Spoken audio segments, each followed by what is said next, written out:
Plans being finalized for the official state funeral of President Jimmy Carter. We do have details tonight on how he's going to be remembered. WGN's Brona Tumulty's joining us now with those details. Hello. Good evening, guys. Yeah, he was the longest-lived American president at 100 years old. Funeral services honouring Jimmy Carter will begin on January 4th and conclude on the 9th. And as those plans are being put into place, condolences are continuing to pour in for the 39th president of the United States. I, Jimmy Carter, do solemnly swear. I, Jimmy Carter, do solemnly swear. That I will faithfully execute.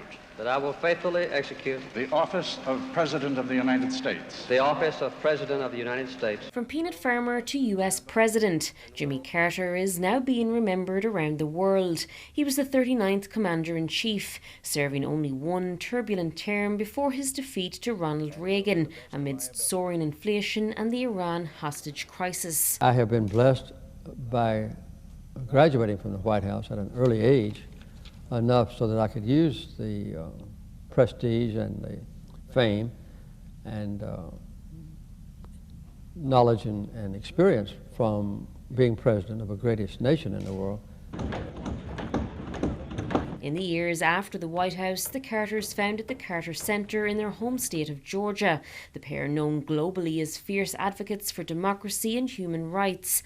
The center also sharing an almost 30-year partnership with the Lions Club. Shortly after Jimmy Carter left his military service, he became involved with his local Lions Club. The two groups worked in tandem to help eradicate avoidable blindness around the world. Because of the shared vision, we know that more than 600 million people have had blindness prevented or their vision restored. Carter's profound dedication to serving others, his lasting legacy, and he's set to be remembered during a 5-day official state funeral. It begins on January 4th, when the motorcade will travel through his hometown of Plains, Georgia, making a stop at the family farm.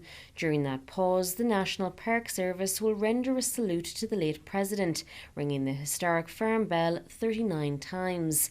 The motorcade will then continue to the Georgia State Capitol for a moment of silence before heading to the Carter Presidential Center, where the president will lie in repose. On the 5th and 6th, that will continue, and members of the public are invited to come and pay their respects.